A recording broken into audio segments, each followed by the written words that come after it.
La Russie vise le Donbass, cible de Vladimir Poutine dès sa première offensive contre l'Ukraine en 2014, ce qui n'est pas un secret.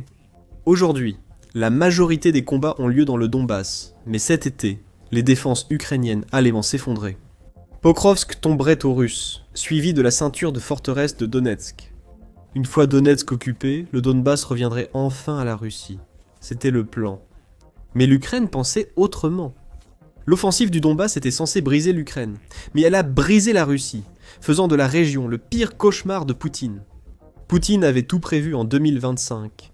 Il a réuni le plus grand nombre de troupes dans le Donbass depuis le début de la guerre en Ukraine, principalement autour de Pokrovsk. Ce rassemblement permettrait à la Russie d'obtenir la percée clé qu'elle cherche depuis des années. Prendre Pokrovsk pour accéder aux dernières villes forteresses du Donbass. Ce serait la dernière à tomber avant l'occupation finale du Donbass. Une année d'offensive n'a pas suffi. La Russie n'a pas de point d'appui à Pokrovsk. Cette ville est la clé de tout ce que la Russie doit accomplir dans le Donbass. Reuters a expliqué dans un article de juillet 2025 que beaucoup en Russie surnomment désormais Pokrovsk la porte d'entrée de Donetsk. Au-delà de son industrie du charbon à coke et de son rôle symbolique comme bastion de défense ukrainien, Pokrovsk offrirait à la Russie un accès aux villes forteresses de Donetsk nécessaires pour revendiquer le Donbass. La Russie espérerait que la chute de Pokrovsk affaiblisse ses bastions. Pokrovsk, ligne logistique essentielle pour l'Ukraine, par où transitent de nombreux approvisionnements et soldats vers le Donbass. Pokrovsk offrirait à la Russie des options et du contrôle, essentiels pour Poutine dans le Donbass actuellement. Cet été devait être celui où Pokrovsk tomberait, Poutine y veillait, en amassant une force apparemment écrasante de 110 000 soldats près de la ville. Cette masse pure de main-d'œuvre permettrait à la Russie de percer et de briser les défenses de l'Ukraine, peu importe la résistance que l'Ukraine opposerait.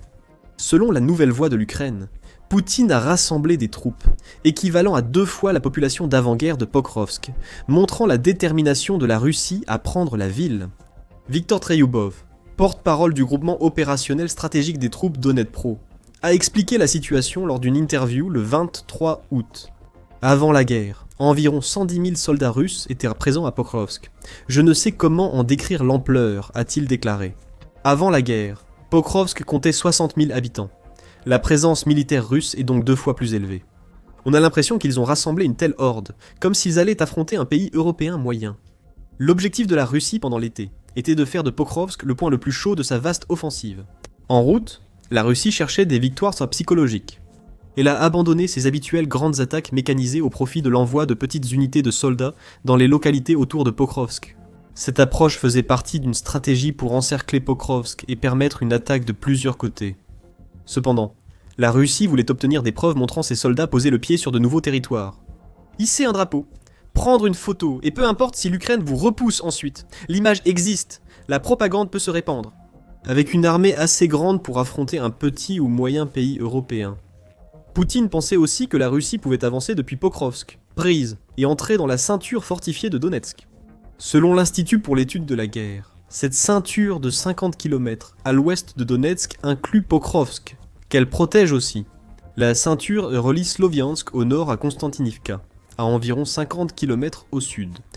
Prendre Pokrovsk avant fin août et percer la ceinture de forteresse, alors que les défenses ukrainiennes faiblissaient dans les mois suivants. Revendiquer le Donbass. Le grain de sable dans le plan de Poutine pour cette région apparaît déjà maintenant que l'été est fini. Pokrovsk n'est pas tombé.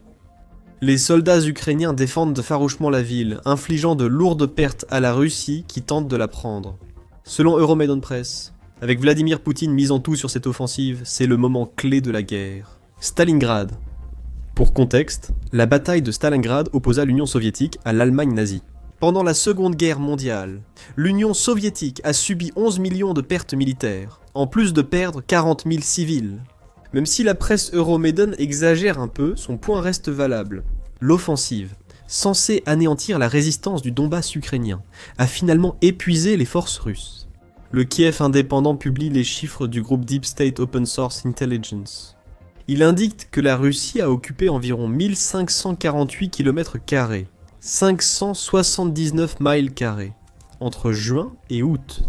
Cela semble être un résultat solide à première vue, surtout quand on y pense. La Russie n'a pris que 659 km², soit 254 miles carrés du Donbass, pendant la même période, en 2024. Cependant, Comme nous l'avons déjà mentionné, ces gains n'incluaient pas la seule ville que Vladimir Poutine avait fixée comme objectif à la Russie de capturer pendant l'été. Et pire encore pour la Russie, ces gains ont été obtenus à un prix terrible. La dépendance de la Russie à des vagues de petits groupes d'infanterie, souvent envoyés les uns après les autres, sur le territoire ukrainien, a créé ce qu'on appelle un hachoir à viande, dont beaucoup de soldats russes n'ont pas réussi à s'échapper. Rien qu'à Donetsk, où la Russie a engagé 110 000 soldats pour son offensive d'été, les pertes ont brisé l'élan de la campagne estivale russe. L'état-major ukrainien affirme que la Russie a perdu 94 810 hommes tués, blessés ou capturés en 3 mois d'offensive estivale. Cela représente plus de 31 000 soldats par mois, soit un taux de perte quotidien de 1030. Vous pensez que la Russie peut continuer son assaut sur Pokrovsk cet hiver, et vous n'avez peut-être pas tort. Le 15 septembre, Forbes annonce que la Russie prépare une offensive sur Pokrovsk, Poutine restant étrangement confiant quant à sa réussite et ses bénéfices. Le Donbass. Lorsque Poutine a rencontré le président américain Donald Trump en août dernier, il aurait déclaré à Trump que la Russie avait l'intention de s'emparer du Donbass en 2 à 3 mois. 4 mois au maximum, c'est ambitieux, même si la Russie a pris Pokrovsk cet été. Le maintien de la ville montre que Poutine est soit dans l'illusion, soit qu'il ment. Pour donner à Trump une image inexacte de la réalité des combats dans le Donbass, si l'on suppose que Poutine croit vraiment que le Donbass est sur le point de tomber, il s'est engagé à envoyer encore plus de soldats dans la région, pour une offensive à l'automne et en hiver. Le major Oleg Kriev, commandant du 225e régiment d'assaut indépendant d'Ukraine, a déclaré le 18 septembre que 16 000 soldats ont été rassemblés dans le Donbass. Une nouvelle offensive est imminente dans quelques jours. Les Russes tentent de percer nos lignes à Pokrovsk, selon le major. Selon moi, l'ennemi va encore rassembler d'autres réserves là-bas. Et d'ici peut-être les 10 prochains jours, ils vont lancer une contre-offensive. Donc la Russie ne va pas arrêter d'essayer maintenant que l'été est terminé. Vous avez peut-être remarqué que les chiffres ne concordent pas. La Russie a déployé 110 000 soldats à Pokrovsk lors de l'offensive d'été. Selon un général ukrainien, 94 000 de ces soldats ont été tués ou blessés. Un nouveau contingent de 16 000 soldats ne compense pas vraiment ces pertes. Cela suggère que les offensives russes contre Pokrovsk et le Donbass en 2025 seront plus faibles et moins efficaces. Robley pense que ce sera le cas. Robley, chercheur principal à l'Institut de recherche sur la politique étrangère, explique au Kiev Independent que la Russie privilégie les assauts d'infanterie débarquée. Le rythme de progression ralentira probablement d'ici l'hiver. L'expression « assaut d'infanterie débarquée » signifie que la Russie tente de prendre le Donbass sans chars ni véhicules blindés. Ce qui ne fait qu'alimenter l'idée que toute nouvelle offensive vers Pokrovsk pendant l'hiver échouera. Pokrovsk est devenu un piège mortel pour la Russie. Dans ce processus, cela s'est transformé en pire cauchemar pour Poutine. C'est un cauchemar dont Poutine ne peut pas se réveiller, car il doit continuer à pousser pour le Donbass. C'est pourquoi, même au milieu de pertes aussi horribles, Poutine envoie encore plus de soldats vers Pokrovsk, sachant qu'ils seront inévitablement massacrés par les défenses ukrainiennes. Le Donbass est trop important pour Poutine, stratégiquement, symboliquement et surtout financièrement. Nous avons déjà abordé l'aspect stratégique. Donetsk abritant la ceinture de forteresses ukrainiennes, la percée et contrôler Donetsk donne le contrôle du Donbass. La Russie contrôle déjà presque tout Luhansk, l'autre oblast du Donbass, n'est-ce pas ? Avec le Donbass sous contrôle et la ceinture de forteresses disparue, la Russie pourrait théoriquement progresser beaucoup plus rapidement à travers le centre de l'Ukraine que ce que nous avons vu à n'importe quel moment depuis les premières semaines de l'invasion. Symboliquement, nous avons mentionné plus tôt que le Donbass, avec la Crimée, était l'un des principaux objectifs de la Russie lors de sa campagne d'agression de 2014. Poutine a toujours affirmé que le Donbass devait rester russe, même après la chute de l'Union soviétique. Al Jazeera souligne que le Donbass compte de nombreux russophones et fait partie de la mythologie soviétique idéalisée en Russie. Pour Poutine, occuper le Donbass signifie restaurer un territoire considéré comme légitimement russe, pas le prendre à l'Ukraine. Cependant, la tentative de Poutine de se présenter comme une sorte de héros pour les russophones du Donbass est fortement compromise par le fait que, comme c'est toujours le cas, le dirigeant russe a une arrière-pensée. Des minéraux, en abondance.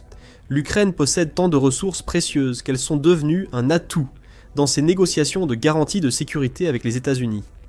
Selon Newsweek en février, ces réserves minérales valent 148 000 milliards de dollars, sans compter la logistique pour accéder à cette richesse. Près de 70% des minéraux ukrainiens se trouvent dans Donetsk, Luhansk et Dnipropetrovsk. Les deux premières régions forment le Donbass évoqué précédemment. Ainsi, le vrai motif de Poutine apparaît. La stratégie et le symbolisme comptent pour la Russie. Mais il pèse peu face à l'argent que rapporte le Donbass. Voilà pourquoi Poutine poursuit sa progression vers Pokrovsk et veut contrôler le Donbass. C'est aussi pourquoi beaucoup, des milliers d'autres soldats russes, en plus des 94 000 morts cet été, seront sacrifiés pour ce territoire. La question évidente que la Russie se pose maintenant est « Comment a-t-elle échoué ?» Avec autant de troupes, suffisamment pour affronter un petit pays européen, rien de moins. Pokrovsk aurait dû tomber, laissant le Donbass prêt à être pris. La réponse à cette question est dans une ville clé de la guerre. Avdiivka. On peut dire qu'Avdiivka est l'un des plus grands échecs de l'Ukraine dans cette guerre. En février 2024, la ville forteresse Avdiivka est tombée aux mains russes, offrant à la Russie une position dominante sur Donetsk. L'Ukraine a commis des erreurs dans sa défense d'Avdiivka, bien qu'elle ait infligé d'énormes pertes à la Russie, que Euromaidan Press estime entre 25 000 et 40 000. L'Ukraine n'a pas suffisamment fortifié les lignes défensives derrière la ville tombée pour empêcher une nouvelle incursion dans le Donbass. Le Long War Journal le résume parfaitement. Durant la bataille de plusieurs mois pour Avdiivka, l'Ukraine n'a pas pu établir une seconde ligne de défense solide derrière la ville. La chute d'Avdiivka a mis les troupes ukrainiennes en difficulté, les obligeant à s'enterrer et à poser des mines sous le feu. Les défenses ukrainiennes évidemment ont paniqué lors de la bataille d'Avdiivka, bien que la ville elle-même ait été si bien fortifiée que la Russie a probablement perdu plus de soldats lors de sa prise que pendant toute la guerre soviéto-afghane, qui a duré des décennies. Aucun renfort ni seconde ligne ne permettait à l'Ukraine d'arrêter les Russes ou de contre-attaquer. L'Ukraine a en quelque sorte incité la Russie à attaquer Avdiivka et a dû se retirer après la chute de la ville. Des leçons dures ont été tirées lors de cette bataille. Ces leçons ont été intégrées dans la défense de Pokrovsk et du reste du Donbass par l'Ukraine. La Russie avançant vers Pokrovsk en prenant des hameaux, l'Ukraine a appliqué les leçons apprises. Selon Euromaidan Press, elle a produit des drones en masse, devenus la première défense de Pokrovsk. Même avant l'arrivée des troupes russes en ville, ces drones surveillent déjà routes, autoroutes et accès potentiels. Ils pallient aussi le déficit d'artillerie ukrainien.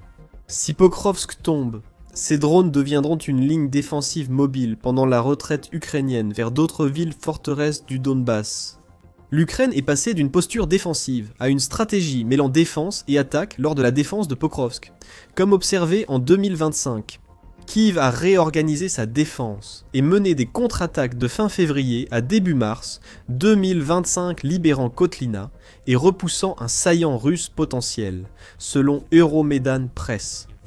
La stratégie ukrainienne a aussi engagé la brigade Azov pour contrer la tactique russe de petites unités au lieu de grandes attaques mécanisées. Lorsque la brigade Azov est arrivée à Pokrovsk à la mi-août, Euromaidan Press a indiqué que le temps était compté pour inverser les gains réalisés par la Russie autour de la ville. En quelques jours, la brigade Azov et les défenseurs de Pokrovsk ont brisé la stratégie d'encerclement russe, permettant la reprise de localités. En moins de 48 heures après son arrivée, cette brigade a éliminé 151 soldats russes et capturé 70 autres grâce à ses contre-attaques.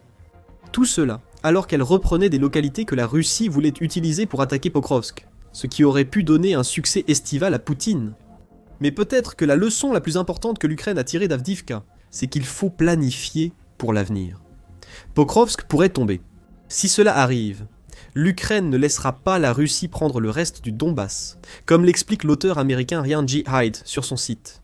En prévision d'un effondrement plus large dans le Donbass, l'Ukraine a construit une nouvelle ligne massive de fortification à l'arrière de l'oblast de Donetsk, officiellement appelée la ligne ukrainienne Sorovikin.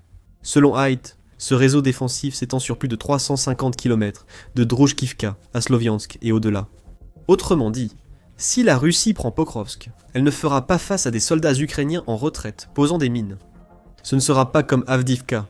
Si Pokrovsk chute, d'autres défenses suivront. La ceinture de forteresse et la ligne Sorovikin sont prêtes. Ajoutez l'armée de drones ukrainienne en expansion, et vous obtenez un piège mortel attendant derrière le hachoir à viande qu'est déjà Pokrovsk pour la Russie.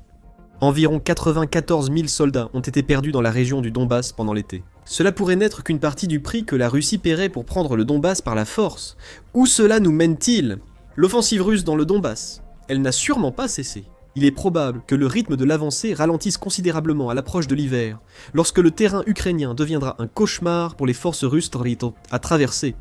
Pokrovsk résiste. obligeant les forces russes amoindries à se focaliser sur une ville ayant déjà coûté des dizaines de milliers de soldats à Poutine cet été. Même si la Russie brise Pokrovsk avant l'inverse, la ceinture de forteresse de Donetsk est la seconde ligne de défense issue des leçons d'Avdivka l'attendent. La Russie se retrouve maintenant dans une situation où elle tente de prendre le Donbass à un moment où cela nécessiterait plus de main-d'œuvre que le pays ne peut en fournir. Le ministère de la Défense britannique l'a précisé à la mi-août, selon le Washington Times. Il pense que la Russie aurait besoin de 4 ans de plus et de 2 millions de soldats perdus pour contrôler entièrement le Donbass. N'oubliez pas que ces 2 millions s'ajoutent aux millions de soldats déjà perdus par la Russie depuis le début de son invasion de l'Ukraine. Souvenez-vous du délai de 4 mois donné par Poutine à Trump en août dernier.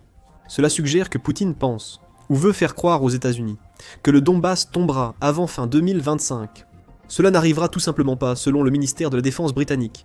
Ils disent que cela prendra au moins jusqu'en août 2029. Cela suppose que les problèmes de main-d'œuvre et d'équipement russe n'affaiblissent pas assez ces assauts, pour prolonger encore la durée. La Russie ne pourra pas soutenir son assaut sur le Donbass 4 ans avant que l'offensive ne brise le pays. Et peu importe ce qu'il peut dire en public, Poutine le sait aussi. Pourquoi estimez-vous que la Russie fait de la cession du Donbass par l'Ukraine sa principale exigence lors des négociations de paix ? Poutine sait que la Russie ne peut occuper la région sans subir de lourdes pertes et s'affaiblir elle-même. Poutine cherche à obtenir le Donbass par la négociation puisque la force échoue. L'Ukraine a prouvé lors de sa défense à Pakrovsk qu'elle ne cédera pas le Donbass, quoi qu'en dise Poutine. Et cela laisse le dirigeant russe dans une situation sans issue. La région ukrainienne que Poutine convoite le plus coûtera bien plus à la Russie que prévu. L'ironie, c'est que la Russie prétend avoir remporté une victoire à Pokrovsk. À un moment donné pendant l'été, la Russie était presque sur le point de rendre cette victoire légitime. Mais cette victoire supposée, Gauchkan, comme l'offensive dans le Donbass, est devenue un cauchemar pour Poutine. Plus d'infos dans notre vidéo. N'oubliez pas de vous abonner à The Military Show pour plus de vidéos sur la situation dans le Donbass. Merci de nous regarder.